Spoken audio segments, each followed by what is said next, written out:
like this was like an episode of Price is Right, you know, where you're like trying to like, and $2.01. 1 cent, you know? yeah.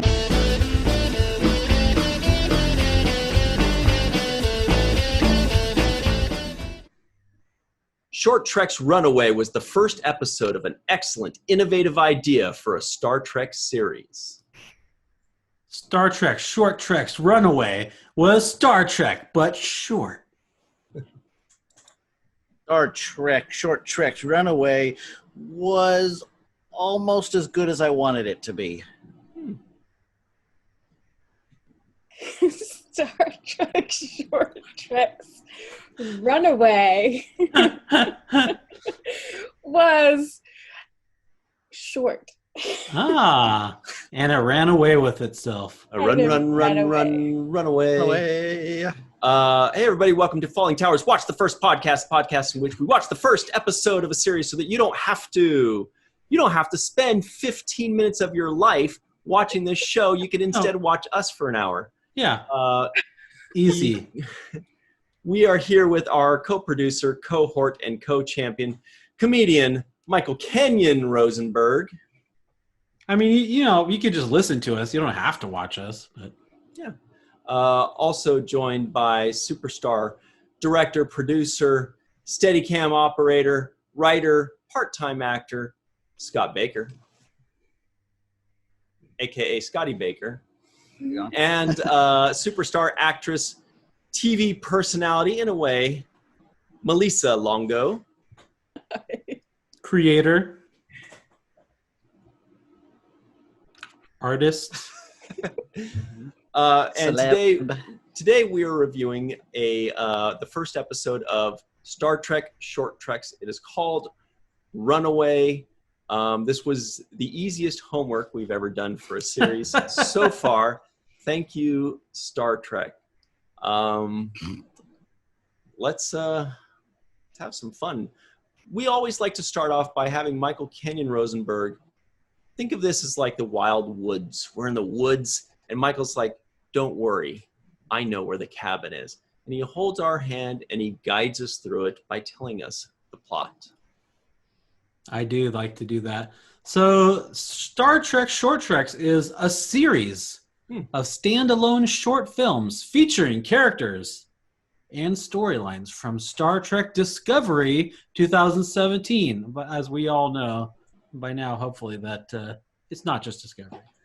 In this episode, on board USS Discovery, Ensign Tilly encounters an unexpected visitor in need of help. However, this unlikely pair may have more in common than meets the eye. I know. Shivery. Is that a pun on the fact that our runaway character can make herself invisible? I don't know. This is just straight from IMDb. So. Oh. I thought that was straight from your brain. You know. Those brilliant writers at IMDb. The next thing we like to do on a serious note, everybody. Oh, before we do that, if you want us to review a series, just say WTF Frasier or WTF. Might be missing something. Could you try that again? What did I say? Frasier? Anyway, WTF Siri.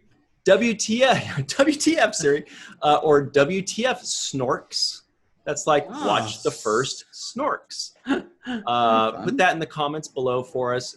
No answers are wrong, although we won't do most of them. But we'll try to. We definitely will. Especially probably newer shows, we got a better chance of doing them. But those old 80s cartoons, Ryan is in love with them. And if you write WTF, whatever crappy 80s cartoon, Ryan WTF He-Man. WTF Bionic Ryan will 6. Swoon. I will. Thundercats. Swoon. Ho! Also, please remember to subscribe to our channel and hit the notification bell to be our friends. Hit the like, thumbs up. Give And us if you comments. don't like it, hit the down like twice. Hey, that's one thing Ah, I Scott usually knows say the too, yeah. secret. He knows the trick. He's watching all of our episodes. This is why. Just the ones that I'm in. Last thing before, last piece of house cleaning. This is Falling Tower's 20th anniversary, everybody. Falling Tower 20th anniversary. What a surprise. Quelle surprise, right? Yeah, that's So, what I was going to say. Anyway, then we go on to something which is we compare and contrast what we expected before we watched this episode. And then after that, we say what we got. Michael Kenyon Rosenberg, what did you expect before you watched this episode? So the first time I watched this episode, I was expecting. That's what I'm going to be talking about. Is the first time, not this most recent time that I just rewatched it for this podcast. I'm going to be talking about the first time I watched this short trek. A long time ago, in between seasons 1 and 2 of Discovery, what I was expecting was a series of standalone short films based on the characters from Discovery. Fascinating. That's about Scott, what I expected. what did you expect before you saw it?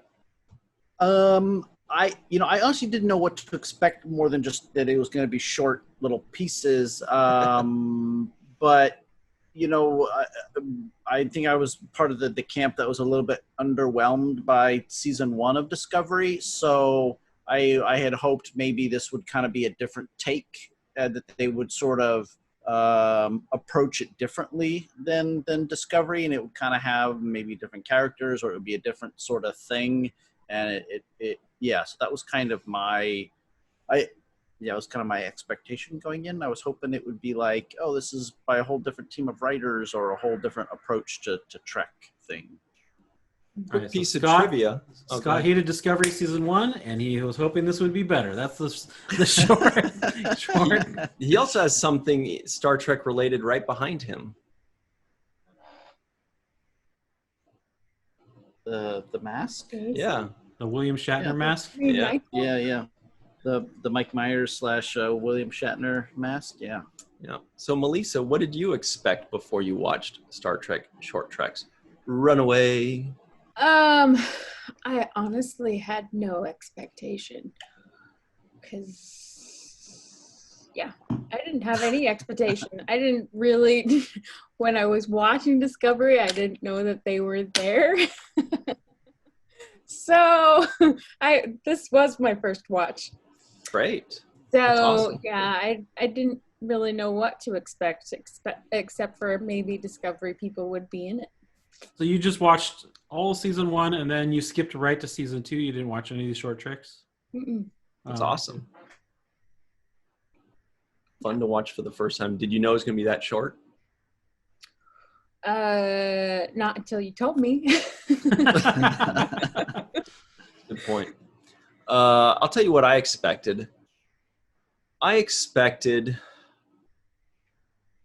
I didn't really have any expectations. I just expected it to be a little side companion to Discovery, like an extra little, almost like, a chapter that didn't make it in a book, and then they release it later. They say, here's a chapter that, or a scene in a movie that got clipped out or something like that. I just kind of expect it to be like a companion or an extra thing.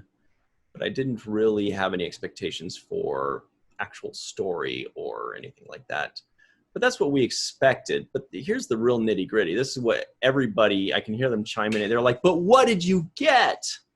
But what did you get? What did you get? Yeah. Tell us. Michael, that's what you expected. But what did you get? I got pretty nice. It was like I would say sweet. This is a sweet story. About these two girls bonding. Ice cream. And ice cream flavored ice cream. And so I quite enjoyed this first episode, and I thought that, like I said, it was a sweet little story, and you get to see a little bit more into Tilly's life, and then you meet this other character that we'll talk about more, I'm sure, Poe. But yeah, just just a sweet little story. Scott, what did you get? I felt like I got an okay story that was didn't do much for me in the sense of like I felt like there was some like attempts at humor that didn't work for me. But you know, that was mildly interesting. I liked that it was a standalone episode sort of thing that had a beginning, middle, and end, and that's what like I like about the old Star Trek was that it was all standalone episodes. And one of the things that I didn't like about Discovery is that it's a serial show, and so that was I enjoyed that it could just be like, oh, here's a little snippet, and we get to meet some characters, and they have a problem, and they solve the problem, and then the episode ends. It does end. Yeah. If this show were cereal, it'd be Lucky Charms because it's so sweet. Ew. I like Lucky Charms. That's cool. If this were a cereal, what would you call it, Melissa? Well, I was gonna say, what did I get out of it? I know, but I sidetracked us because Michael gave a really good little snippet. So can you do both for us? Cereal. Cereal. I would say Frosted Flakes. It's sweet, but there's some substance. Nutrition, there. Yeah. But it's, you know, it's the cereal your mom will let you buy because the most sugary cereal your mom will let you buy because it doesn't have all the colors. Yeah. All right. So that gives us a little glimpse into what you got, but what did you get, Melissa? What did I get? A great idea that wasn't that a great idea that we're with you so far. I feel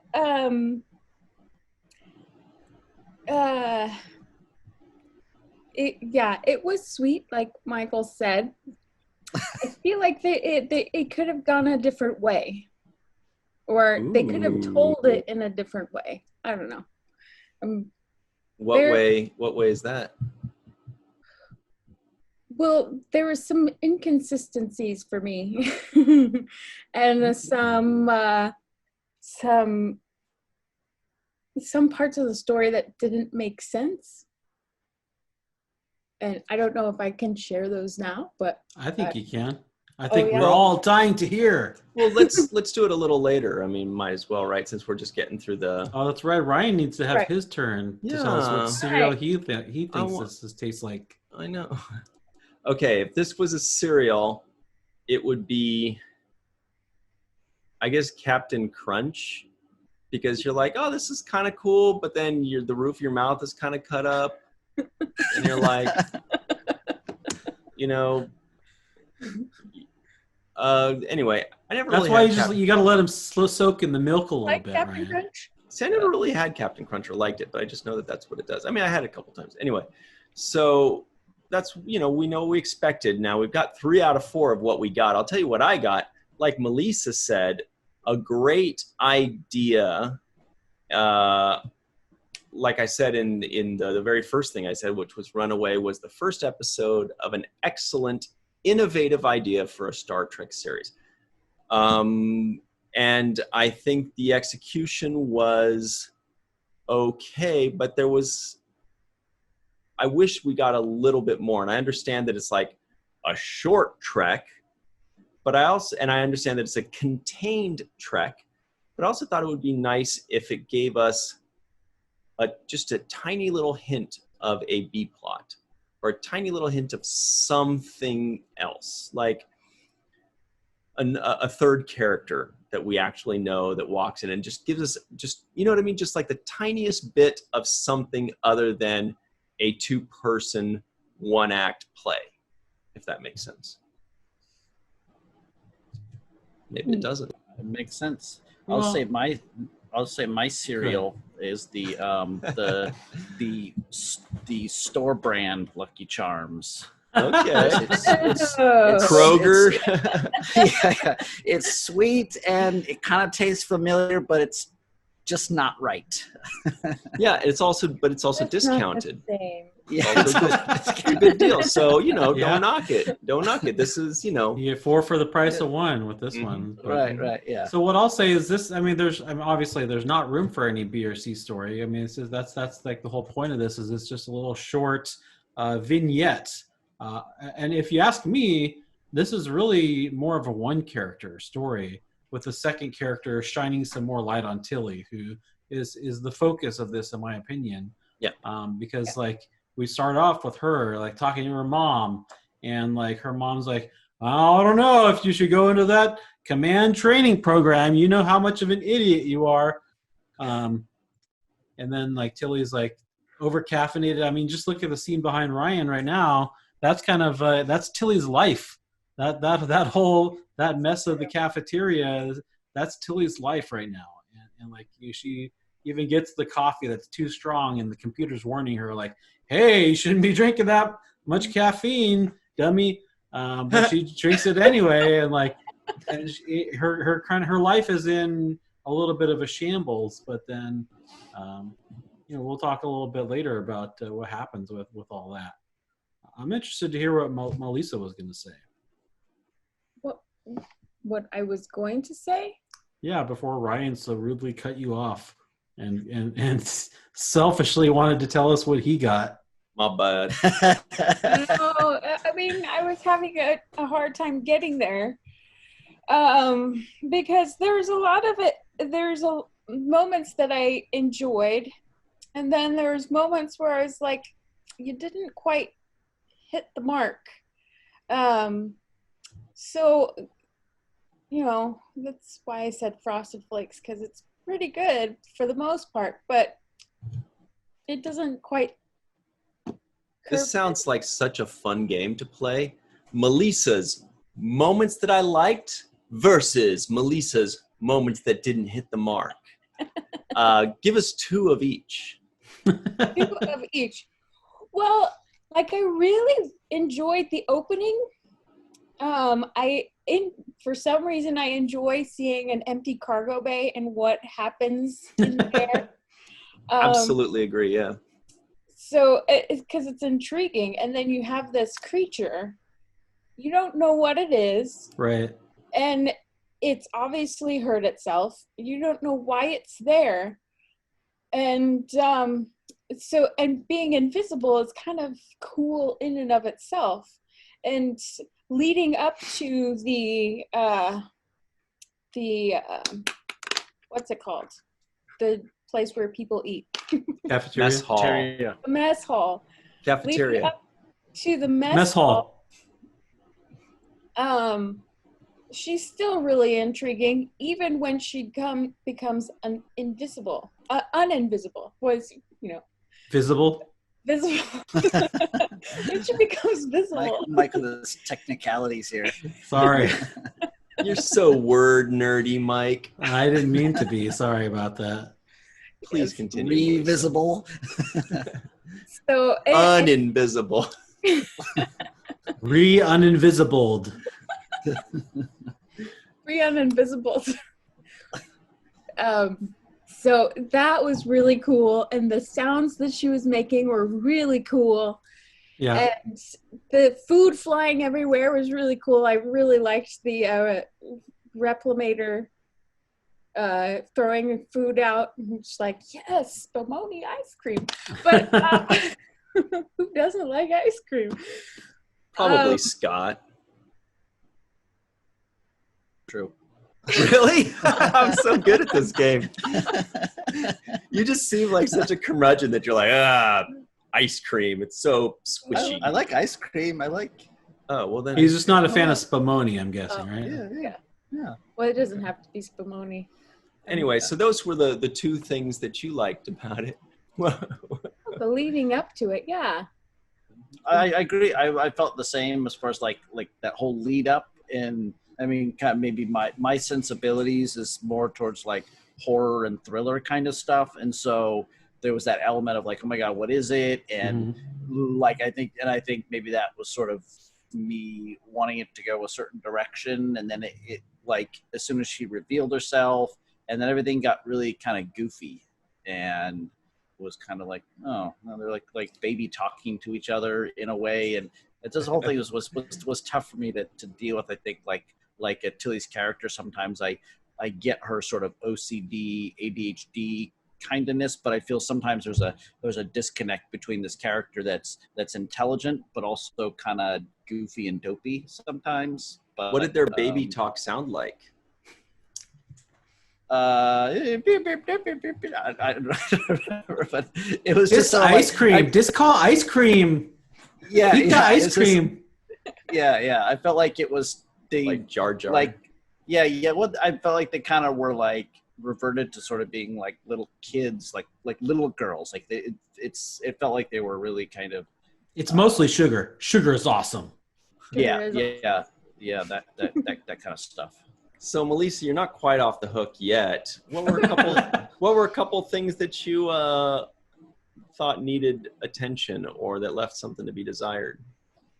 Well, the one thing is I get that Tilly had the universal translator on the floor, but too much of Poe's language was Americanized. And I don't necessarily think just because the universal translator is translating it in a certain way, there wouldn't be a slight change in the way she speaks. It felt far too millennial, for lack of a better term, to me. Right. And I think they would still be learning words from each other and learning how to communicate with each other, and it was just too easy for me. And then two, when they're in Tilly's quarters and Poe comes through the door, she's so relaxed. There's a disconnect of, I don't know where I am, I'm in this strange place, and then all of a sudden I'm totally relaxed with this person. So it just didn't work for me. There needed to be a little bit more.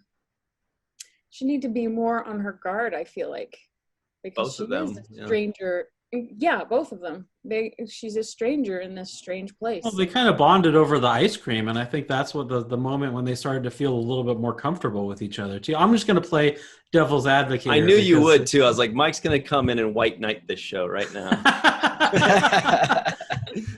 Yeah, because if you think about it, like that's when they started becoming more comfortable with each other, and that kind of shows that behavior between the both of them dropping their guard a little bit. Still when they get into her room, like Poe is still a little bit on guard, and she starts to disappear a little bit, and like Tilly's like, "Hey, don't go invisible." And he like, "Stop that, young lady." I got petulance from that, not uncomfortableness. Like, well, yeah, she's only 17. She's definitely she's still a little punk little teenage girl, and right. Now, Mike finally opened the door to Ryan's nitpick of the day, which Malissa already kind of opened up when you're saying that, they were kind of talking silly to each other or acting like kids. And then Michael says the 17-year-old thing. So turns out this girl is 17 years old in Zahia, right? And she goes, "Oh, you're just a kid." My first thought would be if they said, "Oh, she's 17 years in Zahia," I'd be like, what does that mean to me? Yeah. Maybe their years, maybe it takes them 3 years of our years to orbit the sun. Maybe their days are longer and shorter, so their years are even more screwed up there. Maybe they become adults at 11 years old. How do we immediately translate this to assuming that this means the exact same thing? That was she could be like Baby Yoda, where 17 years is like she's still an infant. Mm-hmm. Or it could be that she's like 100 years old, but to them it's only 17. But you think the translator would kind of make that kind of distinction too? If she says 17 years, obviously a year, the word itself, year, means something different between two different languages. Yeah. But then Yeah, she would but- say, oh, 17 years. And then Poe would be like, no, I'm not. I'm 44 quaplos or whatever, you know? But they're speaking through the universal translator, so that's translating their languages. Yeah, but that's assuming that the universal translator is going to translate years or whatever the Zahian's measure of time is. It's universal. So I mean, you think that they probably translate inches to metric. I mean, it's universal. We're not talking about only languages. We're talking about universal translators here. Right, but how do we know that it's set to, layman's terming it for us and not just saying she's 17 of their years, and we go, oh, that's interesting. How much is that in our years? You know, like they're dumbing it down. That's it, Scott. We need you to break this up because Mike's making some good points, but Melissa and I are, taking them down. Yeah, I'm gonna have to agree with you guys on this one. I think the surprise that the universal translator is just gonna translate year as like a trip around the sun, and who knows if their trip around the sun is not. But maybe that's just something that we have this 15-minute episode, and we're not gonna go into talking about that because then that takes away from what we're just going to assume that every planet in the universe is just like Earth and people speak American everywhere because America, Now, what this means is that everybody in the comments below, you guys got to take Michael's side here because I'm sure a lot of you, you guys are ganging up on me. Right? I'm ready to take you guys on. But I feel like the three of us are still in the minority and thinking this for some reason, even though we're 3 out of 4 here. So in the comments below, let us know what you think. Does the universal translator just translate language, or does it just dumb everything down for us and be like, psst, what that means is 17 of your years as well? It does, yeah. Right. like Tilly, she looked up the language in the translator. It's not like the translator automatically translated. She didn't look up their culture. But she did look up she did set the translator to Zahian. So I mean tells you right there. Yeah, but automatic conversions. On this planet, there's some words that aren't translatable between each other. Like in Portuguese, there's saudade, which there's no specific word that translates. What does that translate to, though? You can roughly get an idea. It's like nostalgia, but it means more than that. There's more to it than that. So I could see the universal translator giving general ideas of what certain things are, but it doesn't necessarily mean it can measure time. Traduttore traditore. It's an Italian phrase that means the translator is a traitor. I was thinking of Trattoria. Now I forgot the question. I had a really fun and boy, it was probably the best question I've ever had. Dang it. Best question ever. I know. Well, anyway, so that's what it was. Now I'm really sad that I forgot my question because I really wanted to know the answer to it. What were we even talking about before the short treks? Yeah, Runaway. The first we're talking episode. About their age and that she's 17 and that whole thing. Yeah, if 17 went off into something else. Right. Don't disappear, young lady. Oh, I remember now. Okay. All right. Great job, everybody. So high five. Jump starting Ryan's brain. Quick say question before you forget it again. No, okay. So Zahians. She was a Zahian. She was the Zahian. Do you guys know where we have seen another Zahian in Star Trek? No. I'll give you a hint. Answer. Question answered. No. What about you, Scott Baker? I don't know that answer. Oh, season 2 of Discovery.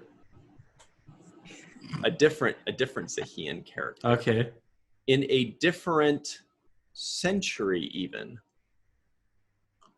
Everybody right now in the live chat is going, I know, they're typing it out. Yeah. They're going, Picard, in Picard, episode 1 of Picard. That's what they're doing right now.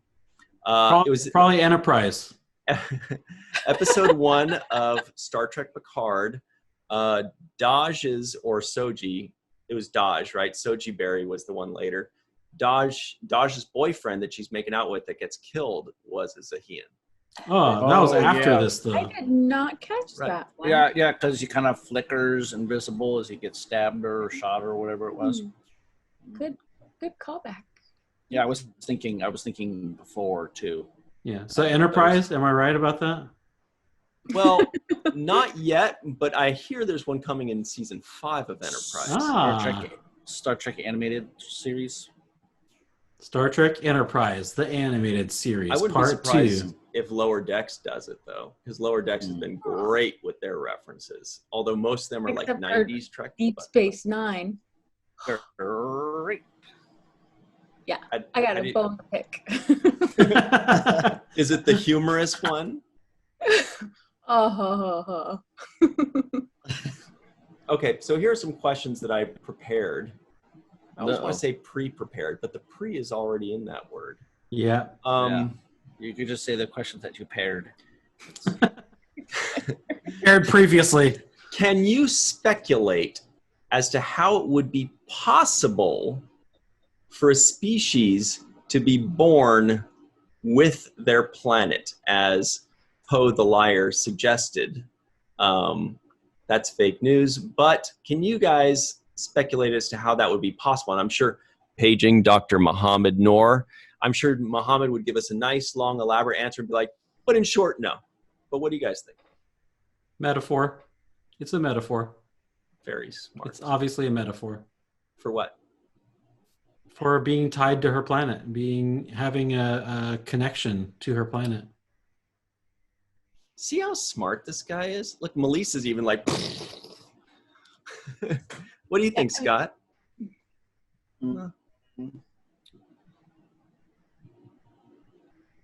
Restate the question again. Okay. Can you speculate as to how it would be possible for a species to be born with their planet, as in at the same time as their planet, like what Poe suggested was a fact, that the Zahians were born and created at the exact same time as their planet was created, until he was like, but that's impossible. The heat, she started to say, the heat of the planet that needs to cool off. But what do you think? How would that even be possible? I mean, you could look at it in the sense of evolution, where maybe one of her distant ancestors, the abiogenesis, the single-celled organism or whatever it was that eventually evolved over aeons to become who she is, started at the same time.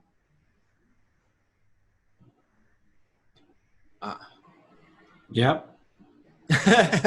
Mike's like, he gets it. that's how I would. That's my answer. It's my Melissa, final answer. What do you think? Is it like what these guys are saying, which is like it's some weird religious interpretational metaphor, or does she really think that her planet was born 17 years ago, even though there are people that are older than 17 years? Yeah, see, that was my quip, and I was like, how is she twins with her planet if she has a mother and father that birthed her, even though the Zahians are supposed to be the same age as the planet?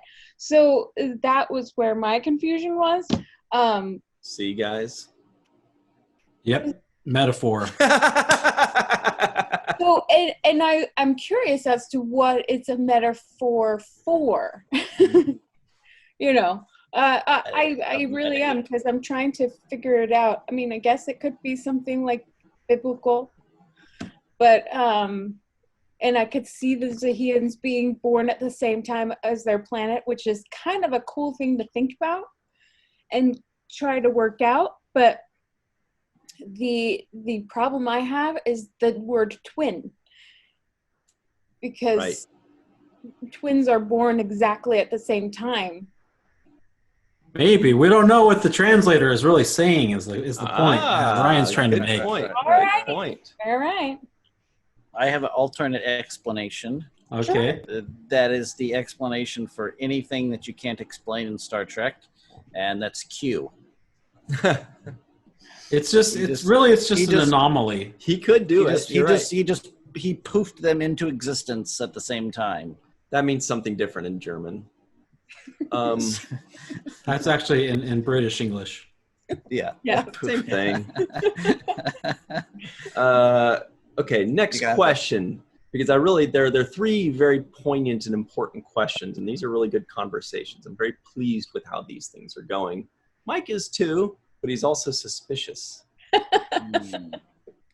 Let's see. Okay. What was the moral / theme of this short treks? Believe in yourself. Melissa. I'm gonna steal Michael's. Believe in yourself. Yeah.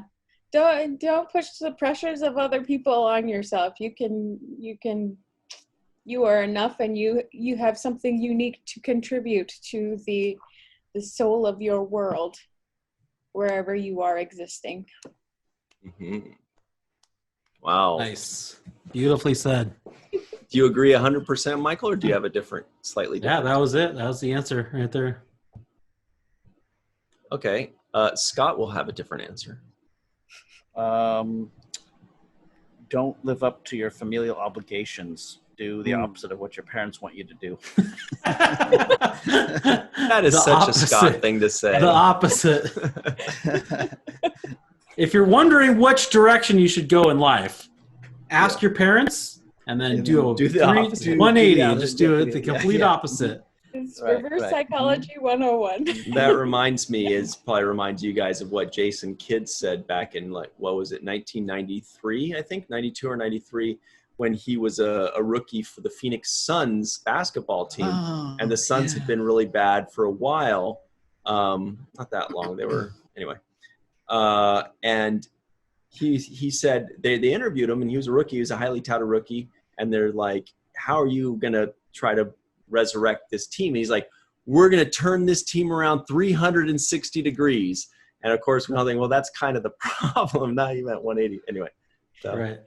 That was fun. We'll go ahead and cut that part out. It's a really long journey to get to a really terrible joke. Small payoff there. Have you met me? I was going to say, you've met Ryan before, I'm sure, but thanks for the journey. That was a good. I wish I could say it was worth it. Melissa, are you on the hater? Are you on the hater side Yeah. or the nice story side? I'm not a hater.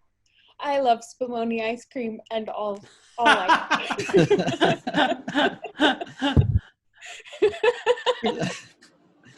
All right. You have your answer. So this is the last. This is the last prepared question. Thank God. I'm ready. What do you think of the short treks concept?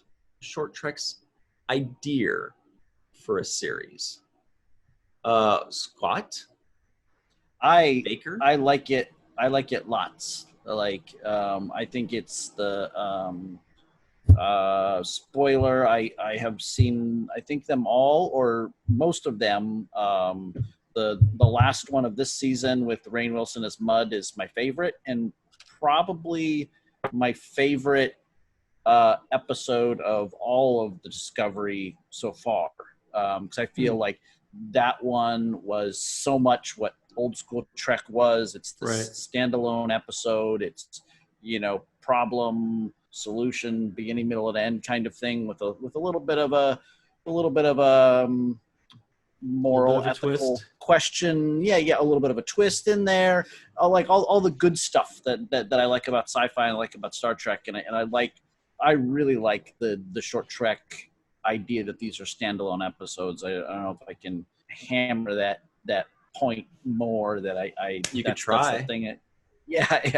That I like the standalone thing a lot more than I like the serialized store brand Frosted Flakes or whatever. Melissa's like, did somebody say hammered? What do you think, Melissa, of this concept, this short treks series concept? I like it. I really like it because it's little nuggets of extra story that you get. It's like the Fear the Walking Dead. I liked the short little things in the commercials more than some of the stuff in the actual show. So WTF Fear the Walking Dead. Ooh, very good, Michael. See what I did? Dead. But there's the one episode where they're on a plane and it was really exciting and you got your teeth sunk into it and you're waiting for what's going to happen next. But you have to wait for the next commercial to figure that out. So I really like the idea. So what was the show that had I don't know. Anyway, Michael Kenyon Rosenberg, what about you? What do you think of the concept? I think it's a great concept, and I think they should do more of these, like a lot more. I mean, like a whole season's worth. I mean, they're broken up into 2 seasons because there's like Discovery season 1 and season 2, but I guess it's like in between the seasons. But I like how it gives you a little bit of something to kind of whet your appetite for the next season of Discovery. Or like rather in like the very last one is what's your appetite for Star Trek Picard, the Children of Mars. But if we're talking about other episodes besides the first, I know I don't like to do that usually, but I'll just say that my favorite short trek is The Trouble with Edward, with John Fitzgerald. It's from start to finish, it's nothing but hilarity. And I'm a comedy guy, and so I like comedy, and it's great to see that kind of comedy in Star Trek. It's like my 2 favorite worlds. So, was there a favorite comedic portion of this episode? Maybe. Yeah, I'd have to get back to you on that after watching it another time. But long watch. Just let me do that right now. I like the concept a lot. I think it's a brilliant idea. I think you could see. I always try to picture people pitching an idea, and like how quickly they get a yes. And I feel like this is one of those quick yeses. It's like these little things. You've already got the sets. You've already got the actors. Maybe the actors. It's like they aren't very much in the episode that they're shooting currently. So let's say they're only in one scene that week, so they're doing their regular show on Friday. That means they have Monday, Tuesday, Wednesday, and Thursday to shoot this short trek or something like, you can squeeze it in anywhere, and it's a brilliant idea for that reason that the costs are low. You probably have a second team shooting it, and it gives us not just, like I said, a companion, not just like extra stuff to work with, but they're also starting to create nuggets that are going to come in later. Like we see this character Poe coming in later. They start introducing characters. They did that with the second episode too, which I think might have been called Calypso or something like that. Mm-hmm. And we're presumably going to see this in Discovery season 3. Real quick, speaking of Poe, her full name was like, did I write it down? I think I did. Mihani Ika Poe, right? And like everybody else, I'm sure my first thought was that's a Hawaiian name. Right? Because Hawaii's just got like 12 letters in the alphabet. It's got like the 5 vowels that we have and 7 consonants. And this is 5 of those 7 consonants other than W and N. So I don't know if they deliberately just chose a Hawaiian name or if that means something in Hawaiian or whatever. But anyway, that had to be on purpose, I feel like, right? Yeah. Yep. I think we all agree with that. Yeah. Yep. Next question. Yeah, I'd say in addition to what Ryan was saying about them being little nuggets, that seems to be the word that everybody likes. Lisa said nuggets, and that made me want to change my cereal to grape nuts, by the way, when you said that. Anyway, sorry. Go ahead. Is that we also get a chance maybe to tell some stories that just wouldn't fit into a normal episode of Discovery in that sense, Oh yeah, the Saru episode that we get to actually know a little bit, but that comes into a little bit later too. So yeah. Cute. Okay. Well, now we're going to take a quick moment to talk about Mr. Scotty Baker, everybody. What? I know. Little me? Yeah, you're not old. So, Scott Baker, you are a kind of a part-time actor. I've seen some of the things you've done. You're a producer, you're a writer, you're a director, steady cam operator, regular camera operator. Of all of these hats that you have worn, figuratively, I like this one. I knew best. that was happening. Ah, Figuratively, which is Figurative your hats. favorite?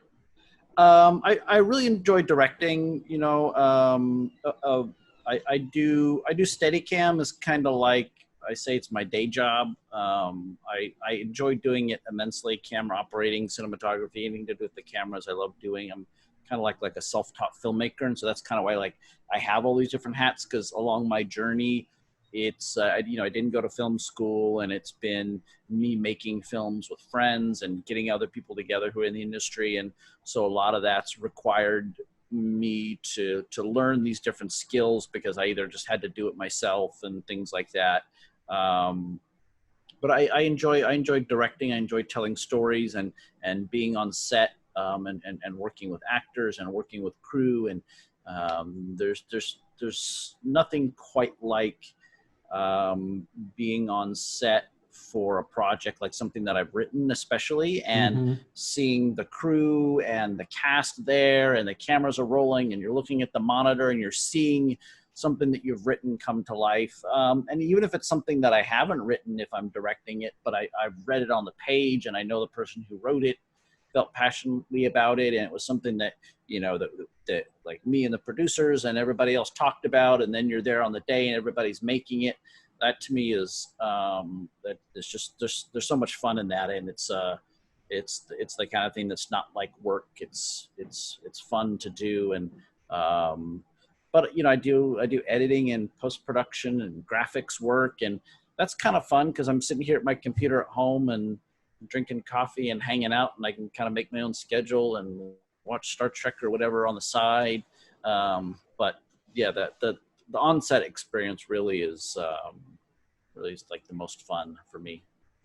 A lot of times people say he's an actor's director, or she's more of a technical director, or this guy's super efficient, but he kicks people that are on the floor and stuff. What if you were to describe yourself as a director? Sorry, Malissa. How would you describe yourself or categorize yourself?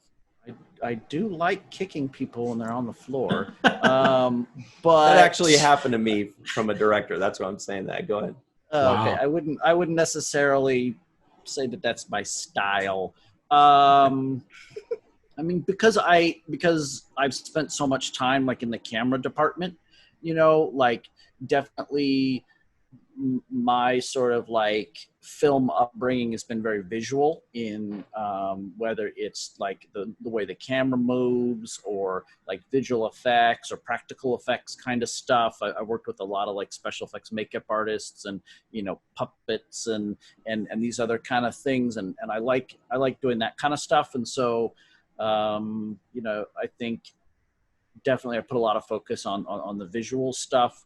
But as far as like an overall style, or like my attitude on set, or how I'm a director, I love getting talented people together and letting them do what it is that they do, and say, okay, this is our goal. This is where we're going. This is what we want the camera to be doing. This is more or less what we want the costumes to be looking like. This is more or less what we want the makeup to be. This is more or less what we want the music to sound like, but not micromanaging, letting, just bringing people together that I like what they do and letting them do what they do, and the sort of like the sort of conductor of an orchestra, where it's like, I'm not sitting over the person's shoulder when they're playing the trumpet. I'm just saying, this is how we're going, and you do your thing and you do your thing, and let's all come together, and letting everybody's artistic sense come out, and their sensibilities and things, and say, okay, well, I want it to be a red costume that looks more or less like that, but you choose the flavor of red and all the little extras and all that kind of stuff, and seeing what people do and bring to the table, and embracing that instead of being a sort of like a dictatorial sort of thing where like I have a sole vision in my mind what I want every little thing to look like, and I want you to execute this exact vision that I have in my head. That's not really my style. So basically like passive aggressive. You're like, well, I mean, I wanted a red costume, but I mean, no, whatever, you know, obviously you're the wardrobe person, so you do whatever you want. Yeah. No, but speaking of talented people, Fifth Passenger, that giant awesome poster behind you, a production that I had the pleasure of working with you on, that had 10. The pleasure was all yours. It was all mine and yours. No, but most of mine. But Fifth Passenger had 10 Star Trek actors in them. Hard to believe. Yeah. And that's in a sci-fi thriller movie, which, by the way, you deserve all the kudos in the world for doing, you and Morgan Lariah, for putting that thing together, because it was an incredible undertaking. Can you name those 10 Star Trek actors that acted in Fifth Passenger? Okay.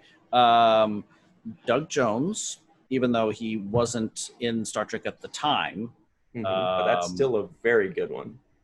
Yes. Tim Russ, Marina Sirtis, Armin Shimmerman, Manu Intiraymi, Hannah Hate, Ryan T. Husk, Rico E. Anderson, Darnell Davis. All right.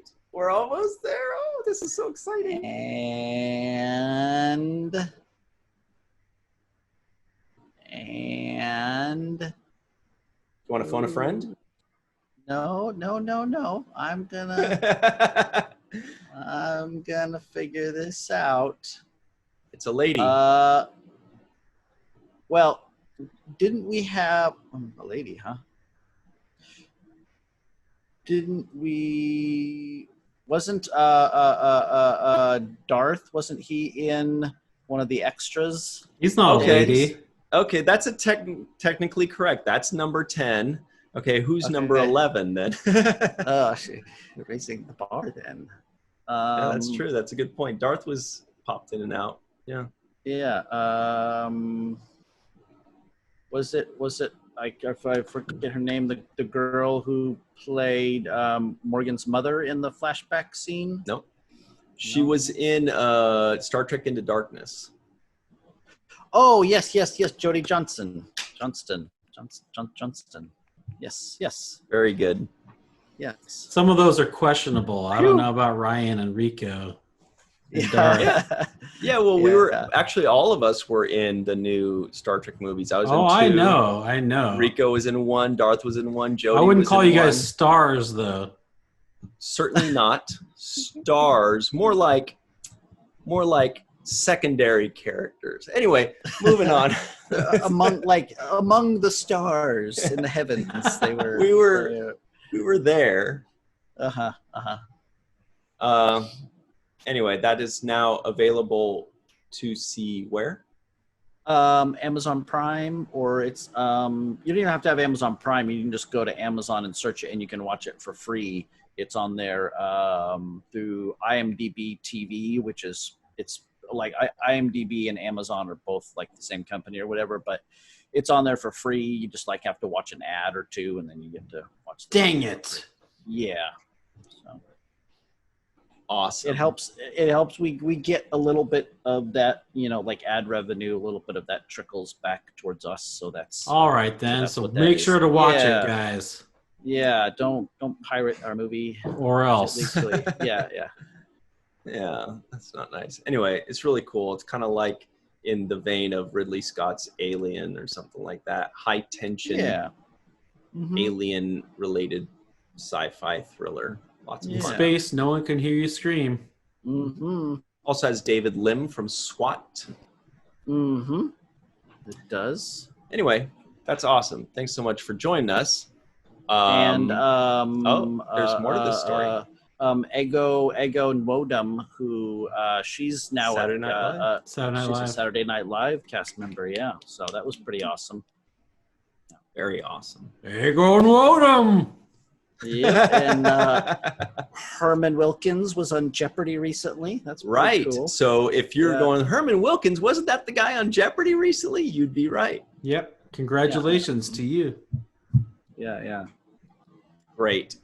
We also want to say that this portion of the show is brought to you by walkingartmadebymelissa.com. Melissa, do you want to tell us very quickly about your awesome website that everybody keeps buying stuff from because it's so cool? Yeah, Walking Art is a brand new endeavor that I've undertaken. And the goal was to make art a little bit more accessible, and it's so that you can either take it with you on a t-shirt or on a bag, and there's hats coming, and Masks. masks as well. So there's all kinds of different things on the website, depending on what pops into my head at the time and what I Do they tend to have a theme? Sometimes they do.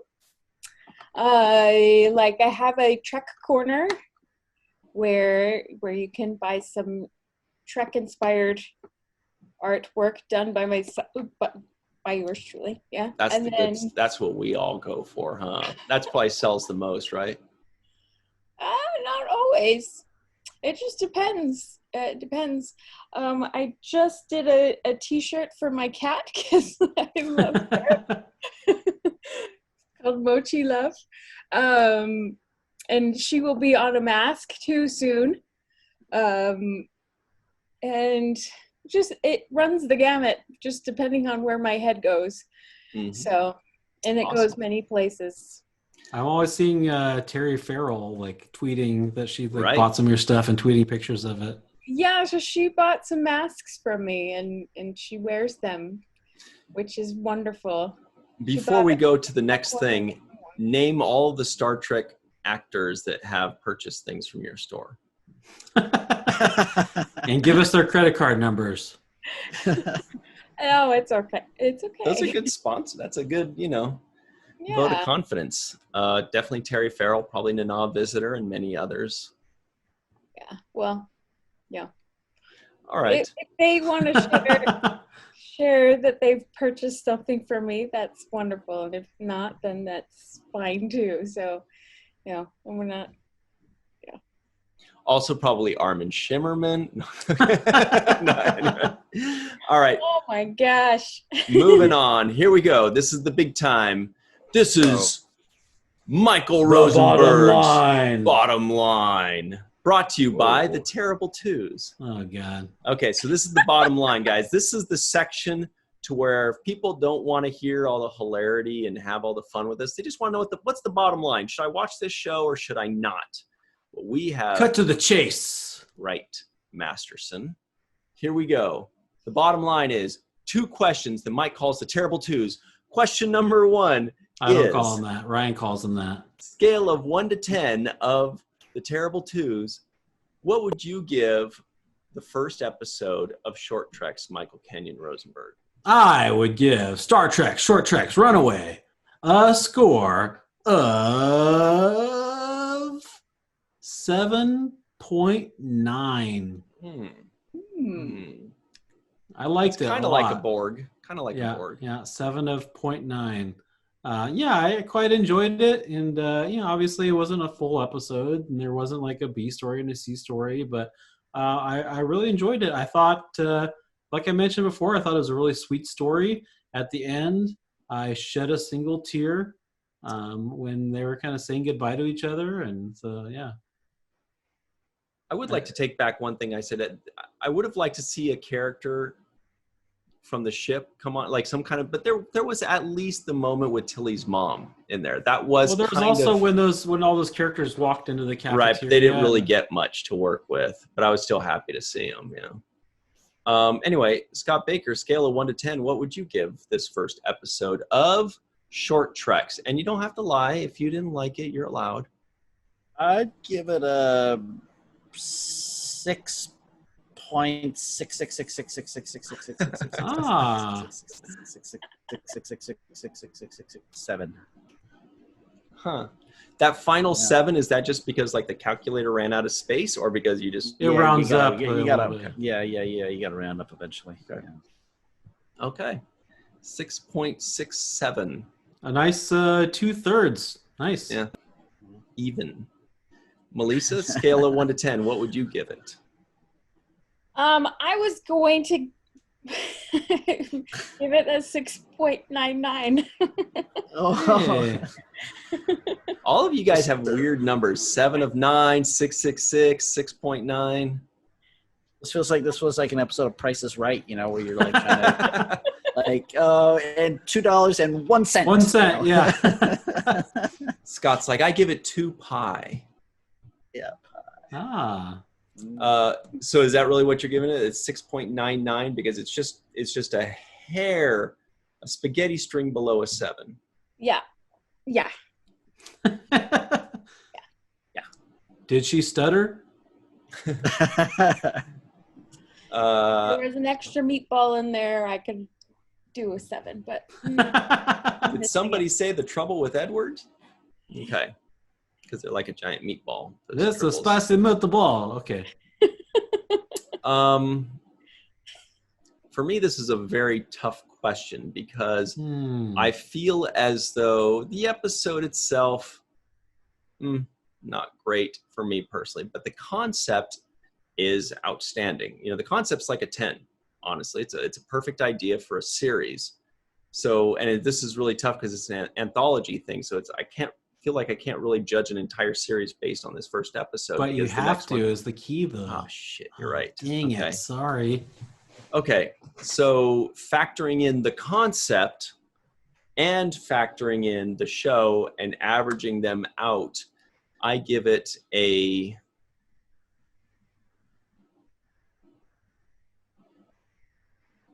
7.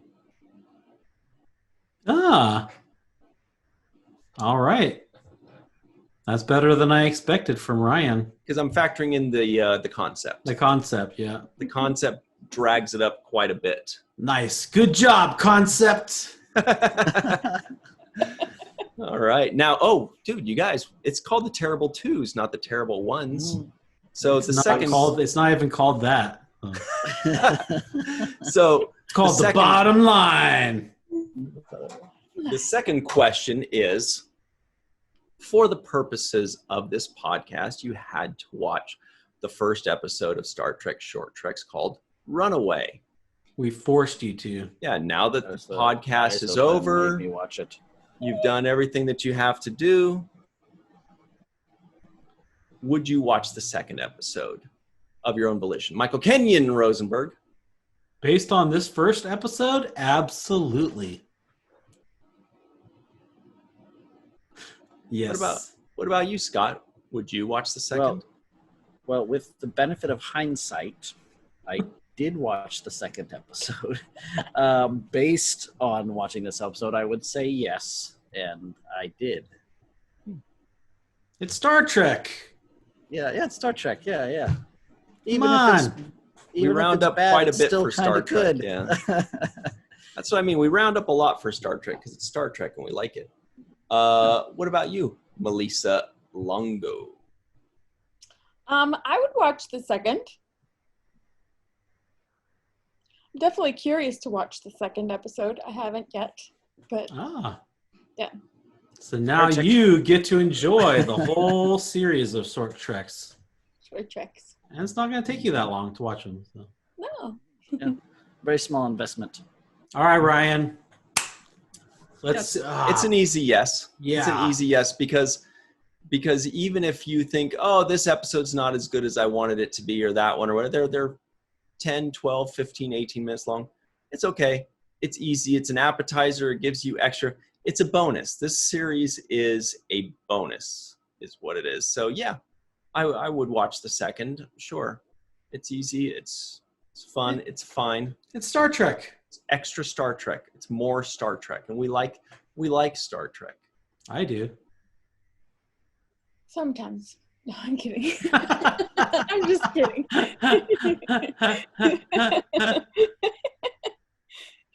Fooled you. Oh. Okay. Well, we did it. And now what we like to do is we like to close it out by saying this podcast was a great time with great friends. And we talked about a great franchise. This podcast could be called Long Tricks. This podcast had a lot more talk about breakfast cereal than I anticipated. That felt like a Bridget answer. Melissa? This podcast was longer than the short treks. By about 75%. Yeah. Unless you're looking at it the other way, then it's 400% as long. Ah, okay. You're the math guy, so. It's 400% as long as the short trek, even more, maybe even 500% by the time we're done. So here we go. Big time. Thank you for joining us. Hit the like button. Tell us, watch the first thing in the comments.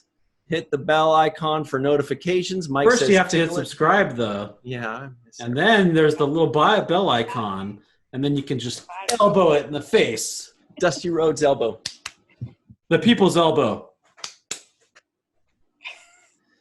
Anyway, Scott, thank you very much for joining us. Melissa, thank you so much for accidentally stumbling in and feeling like you were forced to participate. We appreciate that. That was really cool of you guys. Anyway, we like to close this thing out with some words of wisdom delivered to us by Michael Kenyon Rosenberg when he says, "Don't forget to watch the first of things." I was just watching Melissa's reaction when you're doing it. She was like, what's going on? What's happening? What is that? Yeah. Anyway, see you later, guys.